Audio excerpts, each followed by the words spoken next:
Hello everyone. आज हम George Herbert Mead के सिंबॉलिक इंटरैक्शनिज़म थ्योरी को समझेंगे।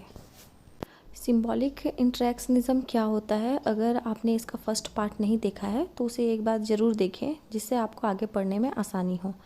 तो स्टार्ट करने से पहले हम जॉर्ज हर्बर्ट मीड के बारे में थोड़ा जान लेते हैं। जॉर्ज हर्बर्ट मीड एक अमेरिकन सोशियोलॉजिस्ट थे।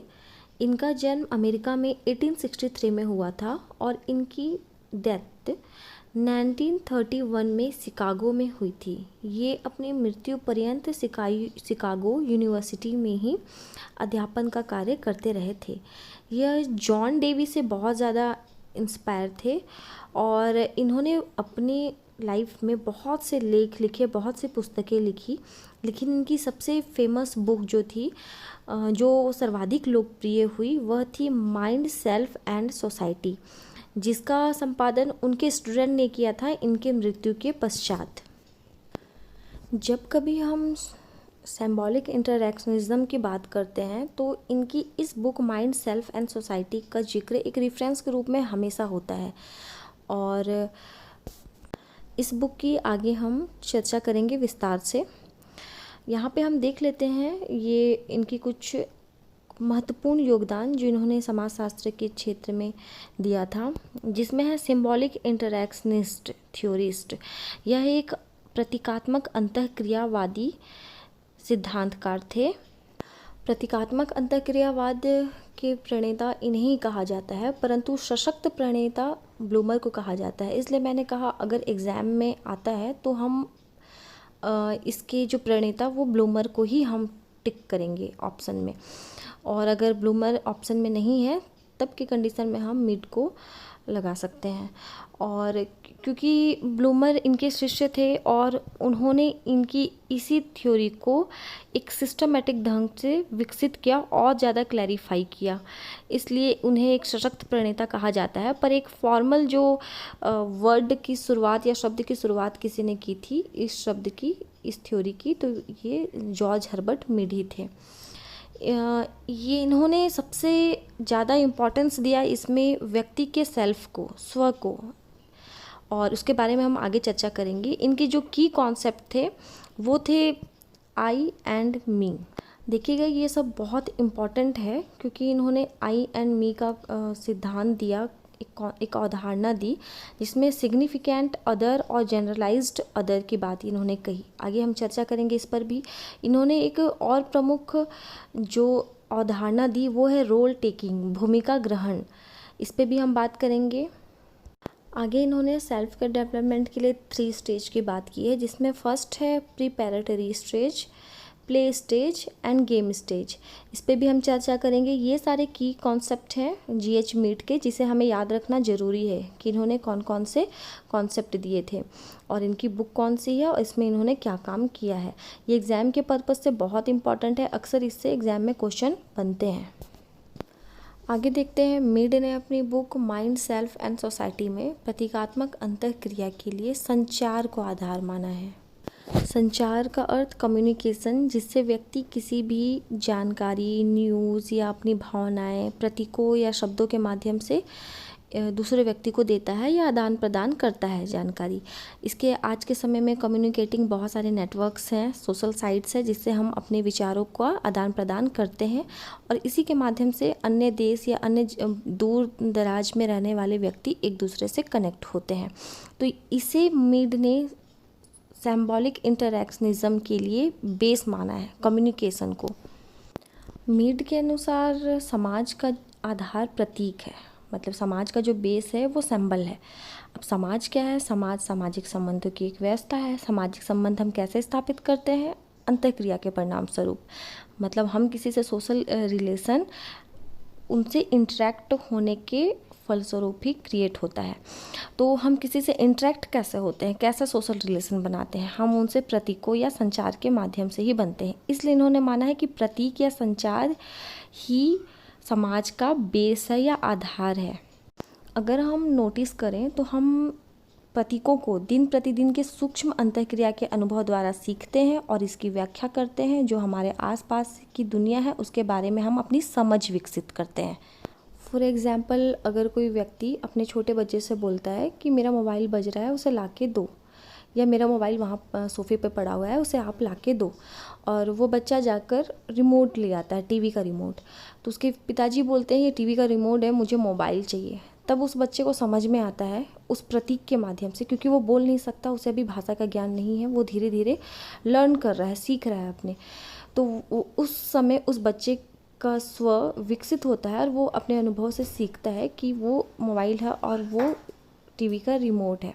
तो इससे वह बच्चा जो अभी अभी इस दुनिया में कदम रखा है, वो धीरे धीरे इस दुनिया के बारे में अपनी समझ विकसित करता है कि अगर दोबारा उसके पिताजी अगर कभी और कहते हैं कि मेरा मोबाइल ला के दो, तो वो उनका मोबाइल ला के ही देगा, क्योंकि वो अपने अनुभव द्वारा इसे सीख चुका है, जान चुका है, और उसके उस जो हमारी दुनिया है उसके बारे में या प्रतीक के बारे में कहना चाहिए, उसका अपना समझ विकसित कर रहा है।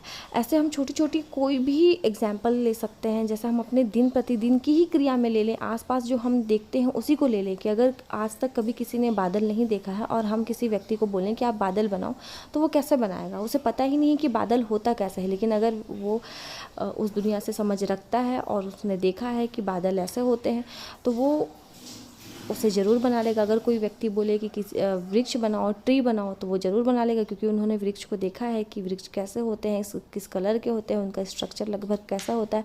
तो ये हमारी छोटी छोटी जो सूक्ष्म अंतःक्रिया है, ये हमारी अपनी दुनिया के प्रति समझ विकसित करती है। मीड के इस सिद्धांत की 4 मुख्य अवधारणाएं हैं, तो हम पॉइंट वाइज समझते हैं। तो फर्स्ट है स्व या सेल्फ। यह मीड की जो प्रतीकात्मक अंतःक्रियावाद का सिद्धांत है, उसका बेसिक है, मतलब केंद्रीय आधार इन्होंने माना है। और स्व अगर हम अच्छे से समझ लेते हैं तो बाकी 3 पॉइंट्स हमको समझने में बहुत इजी होगा। और स्व को ही मीड ने समाजीकरण का माध्यम भी माना है, और यह माना है कि हर व्यक्ति के अंदर सेल्फ होता है, स्व होता है। और इसी स्व का अर्थ हम कई बार अपनी आत्मा से ले लेते हैं, अपनी इच्छा से ले लेते हैं। जैसे कोई गलत कार्य है या फिर कोई ऐसा कार्य जिसे हमें करने को बाध्य किया जा रहा है, पर हमारी अंदर से हमारी आत्मा उस चीज़ के लिए गवाही नहीं करती, तो हम कहते हैं कि हमारी आत्मा ये कार्य करने को गवाही नहीं दे रही, या ये कार्य नहीं मान रही इस कार्य को करने के लिए, या मेरी आत्मा साक्षी नहीं मानती। ऐसा करके हम बहुत सारे वर्ड यूज़ करते हैं अपनी लाइफ में। तो इसी जो आत्मा वर्ड को मीड ने एक साइकोलॉजिकल वर्ड में स्व कहा है, सेल्फ कहा है, हेर फेर करके थोड़ा सा, लेकिन है ये वही। मतलब इनका कहने का मतलब है कि हर व्यक्ति में ये सेल्फ होता ही है, और ये ना तो हिंदू होता है, ना मुस्लिम होता है, ना सिख होता है, यह सिर्फ विशुद्ध रूप में होता है। और इसमें सिर्फ एक इमोशंस जुड़े होते हैं सिर्फ। जैसे एग्जाम्पल के लिए लिया है कि नवजात शिशु जो न्यू बॉर्न बेबी होते हैं, उन्हें अगर पिंच किया जाए तो वो रोता है क्योंकि उन्हें दर्द होता है। उसी वक्त अगर उसकी माँ जो है उन्हें दूध पिला दे तो वो रोना बंद कर लेता है। तो यह इसका एक नेचुरल टाइप्स है कि ये एक नेचुरल स्वरूप है कि कोई किसी भी व्यक्ति को, या फिर हम बच्चे को किसी को डांट रहे हैं या किसी को चिल्ला रहे हैं उसके सामने, तो वो ऑटोमेटिकली उस आवेश में आकर वह रोने लगता है। लेकिन उसी वक्त उसे दुलार कर दिया जाए, प्यार कर दिया जाए, तो वो ऑटोमेटिकली धीरे से चुप हो जाता है। और जब बच्चा बड़ा होने लगता है, थोड़ा समझने लगता है, तो उसको ये समझ में आता है कि मैं अगर रोता हूँ तो मुझे अधिक केयर किया जाता है, मुझ पर अधिक ध्यान दिया जाता है, और वो अपनी सुविधा के लिए रोने लगता है। यह उसकी जो है ये स्टेज प्रारंभिक अवस्था है। और धीरे धीरे उसका स्व का मतलब उसका जो सेल्फ है, उसका सोशलाइजेशन होता है। वह अपने आस पड़ोस, नगर, गांव, शहर, जाति, बिरादरी और शिक्षा दीक्षा जो एजुकेशनल इंस्टीट्यूशन होते हैं उसे समझने लगता है, और अपना जो स्व है उस स्व से जो बाहरी दुनिया से वो सीख रहा है, वो दोनों के बीच एक इंट्रैक्शन होता है, और उस इंट्रैक्शन के फलस्वरूप वह इंटरप्रिटेशन, जिसको निर्वचन कहा गया है, वो करता रहता है। और निर्वचन करने के पश्चात ही व्यक्ति का स्व डिसाइड करता है कि उसे यह बात माननी है या नहीं माननी है, इन मूल्यों या मानकों या नियमों को एक्सेप्ट करना है या नहीं करना है।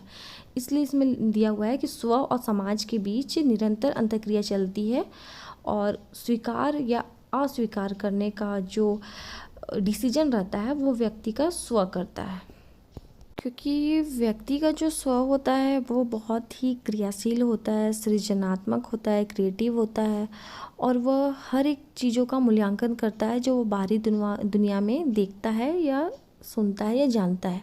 दोनों समाज, बाहरी दुनिया मतलब समाज के मूल्य, मानक या भूमिकाओं में इंटरेक्शन होता है और दोनों में आदान प्रदान भी होता है, पर डिसीजन व्यक्ति का स्व का होता है। स्व मतलब स्वयं का, खुद का, क्योंकि बहुत सारी ऐसी बातें हो सकती है जो समाज की नज़र में सही हो या समाज ने वो बनाया हो, लेकिन हमारी इच्छा उस नियमों या उस मानकों को मानने की नहीं हो, तो वो स्वीकार या अस्वीकार करना, ये डिसीजन होता है स्व पे।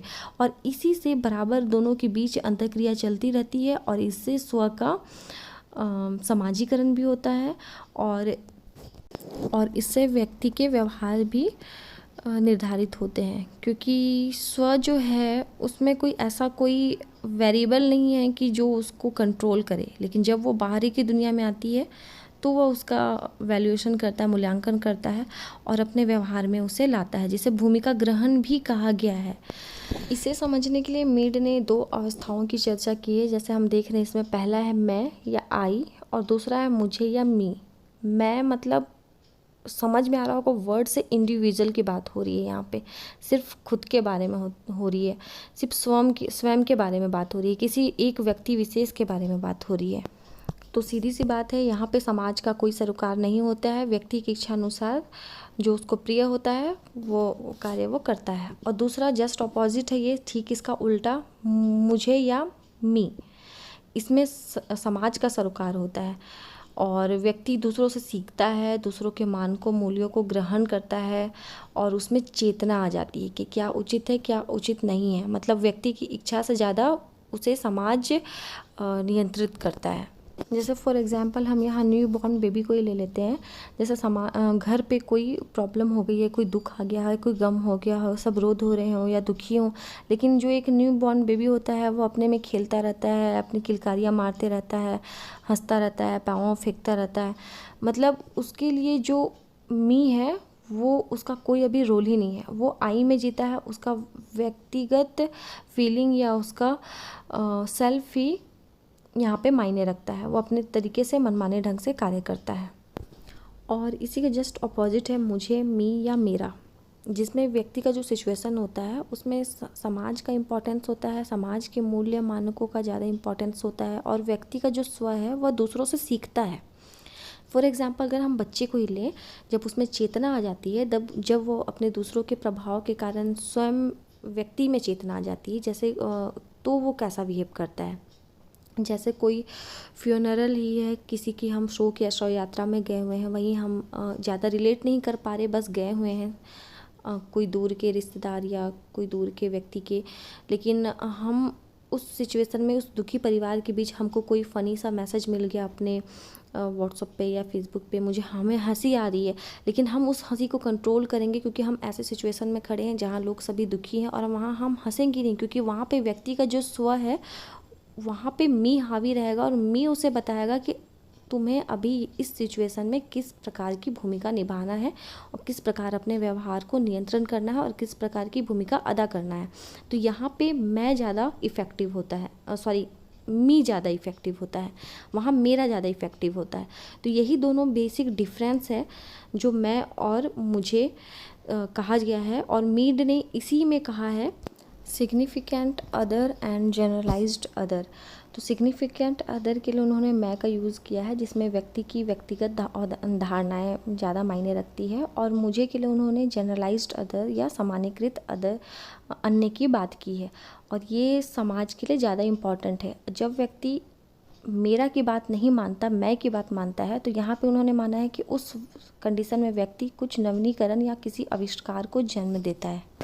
और मीड ने माना है कि व्यक्ति का स्व सबसे पहले होता है, और जब उसका समाजीकरण समाज में रह के धीरे धीरे होता है तो वह मुझे में कन्वर्ट होता जाता है। यहाँ आई एंड मी में आई एक्ट करता है, क्रिया करता है, और मी जो है ऑब्जर्व करता है कि हमने जो किया वो सही है या समाज के अनुकूल है या नहीं। ये it is the complex operation of I and me which leads to develop of self, मतलब सेल्फ के विकास में आई और मी दोनों की इम्पोर्टेंस है। आई वर्क करता है और मी ऑब्जर्व करके उसे सही करता है। What is self? According to Mead, a person's self consists of his own thoughts about the unified goal of his and her body, emotions, thoughts and actions. यहाँ पे व्यक्ति ही डिसाइड करता है समाज के साथ अंतःक्रिया करने के पश्चात कि उस मूल्यांकन के फलस्वरूप कि उसके लिए क्या सही है, वो अपने विचार, थॉट्स और इमोशन डेवलप करता है। फॉर एग्जांपल, अगर हम टमाटर को लें तो टमाटर शरीर को पोषण देता है और शरीर के लिए यह एक पुष्ट आहार है।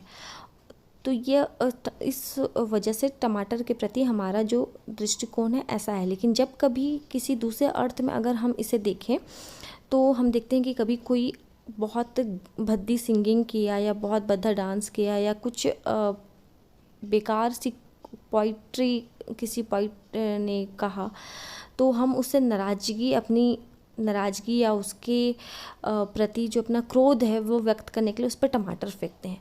तो ये टमाटर दोनों जगह प्रतीकात्मक रूप से यूज़ हो रहा है, लेकिन उन प्रतीकों को समझने लगता है व्यक्ति, और यही समझ उसे क्रियाशील और सृजनशील बनाती है कि कब कौन सा प्रतीक किस जगह पे किस तरीके से यूज़ हो रहा है। यह व्यक्ति की चेतना होती है, यही है व्यक्ति का स्व। ओके, अवधारणा में सेकंड पॉइंट है स्व अंतःक्रिया, सेल्फ इंट्रैक्शन। अगर हमने स्व समझ लिया है तो ये 3 बिंदु हमें आराम से समझ में आ जाएंगे इजीली। जैसे ये लिखा है इसमें, जब बाहरी समाज के मूल्य, मानक, भूमिका और परिस्थिति स्व की दुनिया में पहुंचते हैं तब स्व और बाहरी दुनिया के बीच अंतःक्रिया होती है और एक विवाद वापस चलता है जिसमें स्व अपना तर्क देता है और दूसरे के अनुभव भी लेता है, और इस प्रकार स्व के पास अनुभव का भंडार बढ़ता जाता है। मतलब जब हम या जब स्व या जब व्यक्ति का सेल्फ बहुत सारे लोगों से इंटरेक्ट करता है, अलग अलग तरीके से, सोशल साइट्स से या आमने सामने से, प्रत्यक्ष रूप से, अप्रत्यक्ष रूप से, जब हम जितने लोगों से इंटरेक्ट करते हैं, मतलब सोसाइटी से हम जितना ज़्यादा मिलते जुलते हैं उतना ज़्यादा ही हमारी और सोसाइटी के जो बीच है आपस में एक विवाद सा चलता रहता है, क्या सही क्या गलत। स्व अपना तर्क देता है, बाहरी दुनिया के अनुभव भी लेता है, और इस तरह हम जितने लोगों से इंटरेक्ट करते हैं, जितने लोगों से मिलते जुलते हैं, जितनी ज़्यादा जगह घूमते फिरते हैं, जितना लोगों से हमारा ज़्यादा उठना बैठना होता है, उतना ही हमारे पास एक एक्सपीरियंस जो है और जो हमारा अनुभव का है जो एक भंडार वो बढ़ता जाता है, उसकी वृद्धि होती जाती है। इसे मीड ने स्व और सेल्फ इंट्रैक्शन कहा है, और ये बहुत ज़रूरी है कि हम किसी से मिले जुले, घर से निकले तभी ये हो सकता है। ज़रूरी नहीं है हम घर पे भी बैठ के, जैसा हम अगर कोई बुक ही पढ़ते हैं, हमें बहुत शौक है बुक पढ़ने का, बुक स्टडी करने का, तो उससे भी हमारे पास स्व के पास जो है, अपने स्व मतलब स्वयं के सेल्फ के पास जो एक्सपीरियंस है वो बढ़ता जाता है, क्योंकि हम उस बुक में किसी व्यक्ति के विचारों से इंटरेक्ट होते हैं, किसी व्यक्ति की सोच को हम पढ़ते हैं, तो ये भी हमारे इंट्रैक्शन का एक पार्ट है। तो ये इससे एक क्वेश्चन भी बना हुआ था, जहाँ मुझे याद आ रहा है एग्ज़ाम में एक बार आए हुए थे क्वेश्चन, कि निम्नलिखित में से किस समाजशास्त्री ने कहा है कि स्व जब बाहरी दुनिया से मिलता है तो उनमें निर्वचन की क्रिया होती है। तो इसमें ब्लूमर था ऑप्शन में, मीड है, कूले हैं, तो इसका आंसर होगा मीड। मेरा ये कहना है आप लोगों से कि किसी की भी थ्योरी पढ़ने के बाद आप उससे ज़्यादा से ज़्यादा क्वेश्चन सॉल्व करिए उससे रिलेट। आजकल नेट में ऑनलाइन बहुत सारे ऐसे ऑब्जेक्टिव क्वेश्चंस आ जाते हैं जिसमें आप देख के अपना टेस्ट कर सकते हो खुद ही। और कुछ क्वेरीज़ हो तो आप मुझे कमेंट में ज़रूर लिखिएगा। और बहुत लोग की कन्फ्यूज़न होती है ब्लूमर की क्या थ्योरी है सिंबॉलिक इंट्रैक्शनिज्म को लेके, या फिर मीड की क्या है, तो वो दोनों में कन्फ्यूज़न आपकी ऑटोमेटिकली ख़त्म हो जाएगी जब आप दोनों की थ्योरी को पढ़ेंगे। इसके बाद मैं उसी की वीडियो बनाने वाली हूँ, तो उसे भी आप ज़रूर देखें। ओके, नेक्स्ट पॉइंट है स्व का विकास या डेवलपमेंट ऑफ सेल्फ। इसे मुझे लगता है समझाने की आवश्यकता नहीं है, क्योंकि अगर आपने इतना समझ लिया है तो, क्योंकि जैसे हम अपने आप को ही देखें, जैसे जैसे हम बड़े हो रहे हैं हमारा सेल्फ डेवलप करता जा रहा है एक स्टेज बाई स्टेज। जैसे यहाँ पे 3 स्टेज इन्होंने बताया है, अर्ली स्टेज या प्रिपैरेटरी स्टेज, जिसमें उन्होंने 0 से 2 इयर्स के बच्चों को लिया है। जो उनका विकास होता है वहाँ पे वो धीरे धीरे जो सीखते हैं, जैसे कोई माँ हंस रही है तो वो बच्चा भी ऑटोमेटिकली सामने हंसता है, माँ रो रही है तो वो भी थोड़ा सा दुखी हो जाता है। ये जैसे फ़ोटो में हम देख रहे हैं कि उसकी माँ हंस रही है तो बच्चा ऑटोमेटिकली हंस रहा है, जबकि उसे कोई भी सेंस नहीं है यहाँ पे। दूसरा स्टेज है play stage. Play stage 2 years to 7 years लिया गया है। यहाँ पे 2 से 7 साल के बच्चे जब एक दूसरे से मिलते हैं, अपने हम उम्र से मिलते हैं, बातचीत करते हैं और इंटरेक्ट होते हैं अपने फ्रेंड से, तो उनमें जो बातचीत करके इंटरप्रेट करके एक दूसरे से सीख कर जो स्व का विकास होता है उसे लिया गया है। थर्ड स्टेज मीड ने बताया है गेम स्टेज या प्ले स्तर, क्रीड़ा स्तर, जिसमें उन्होंने 7 साल के बाद की बात की है कि 7 साल के बाद जो भी होता है, जैसे हम बड़ों से बात करते हैं, टीचरों से बात करते हैं, आसपास मिलते हैं, और उस समय हमारा जो माइंड रहता है, हमारी जो चेतना रहती है वो बहुत एक्टिव हो गई रहती है। हम हर एक चीज़ को जानने की हमारे अंदर जिज्ञासा होती है। उसके बाद जो भी धीरे धीरे व्यक्ति का स्व विकास होता रहता है, जितने लोगों से वो मिलते रहते हैं और इंटरेक्ट करते रहते हैं, तो वो स्टेज उन्होंने माना है कि 7 साल के बाद का। जैसे अब हमारा भी अभी धीरे धीरे सेल्फ डेवलप हो रहा है, जैसे हम बुक स्टडी कर रहे हैं, आगे पढ़ रहे हैं और लोगों से थिंकर्स से मिल रहे हैं, उनके थॉट्स, उनके विचार जान रहे हैं, तो हमारा सेल्फ डेवलप हो रहा है। ओके, लास्ट है प्रतीकात्मक अभिप्राय या सिंबॉलिक मीनिंग। इसमें ये भी बहुत इम्पॉर्टेंट है क्योंकि मीड ने कहा है कि हम संकेतों या प्रतीकों के माध्यम से एक दूसरे से इंटरेक्ट होते हैं, संचार के माध्यम से। तो यहाँ पे जैसे हम कोई भी प्रतीक लेते हैं, उसका समाज के सभी लोगों का मीनिंग एक ही निकलना चाहिए, सभी लोग एक ही मीनिंग निकालते हों। जैसे एग्जांपल लैंग्वेज है, तो हम अगर कोई वर्ड बोल रहे हैं तो उस वर्ड का जो हमारा अभिप्राय है, उस प्रतीक का जो अभिप्राय है, सामने वाला भी वही अभिप्राय या वही मीनिंग निकालता हो। कोई डांस कर रहा है तो उसका भी अभिप्राय वही हो कि ये डांसिंग है। सिंगिंग, लिटरेचर, बॉडी लैंग्वेज या इमोशंस कुछ भी हो सकते हैं, उसमें हम जो भी हम समाज के सभी लोग उस सभी इमोशंस या बॉडी लैंग्वेज, लिटरेचर, सिंगिंग, सभी का मीनिंग सेम निकालते हो। जैसे यहाँ पे एग्जांपल दिया है कि इंडिया और यूएसए में थम्स अप करना मतलब ऑल द बेस्ट कहना, एक बेस्ट ऑफ लक देना है, जबकि रसिया में एक थम्स अप करना एक नेगेटिविटी के रूप में लिया जाता है, नेगेटिव या इंसल्ट करने के पर्पस से लिया जाता है। तो ये बहुत ही ज़रूरी है कि हम जिस भी प्रतीकों का यूज़ कर रहे हैं, सामने वाला व्यक्ति उस प्रतीक को समझता हो, जानता हो या सेम उसका अर्थ निकालता हो, ये भी ज़रूरी है। तो ये है GH मीड का सिंबॉलिक इंटरेक्शनिज्म। अगर इसमें कुछ कन्फ्यूज़न हो तो आप मुझे ज़रूर पूछिए। बाकी मुझे कुछ लगता है कि मुझे ऐसा लगता है कि मैंने अपने तरफ से पूरी कोशिश की है समझाने की अपनी बातों को। फिर भी अगर कुछ कन्फ्यूज़न है तो आप मुझे ज़रूर पूछिए, और कुछ सजेशन है तो भी मुझे ज़रूर बताइए। मैं उसे इम्प्रूव करने की पूरी कोशिश करूँगी, और जितना ज़्यादा से ज़्यादा क्वेश्चन सॉल्व हो वो करिए और बुक रीडिंग करिए, तो कॉन्सेप्ट और ज़्यादा क्लियर होता जाएगा। क्योंकि हम इसमें किसी के थॉट, किसी के थ्योरी पढ़ रहे हैं, तो हमको उन्हीं के वे में पढ़ना पड़ेगा। Okay, thanks for watching.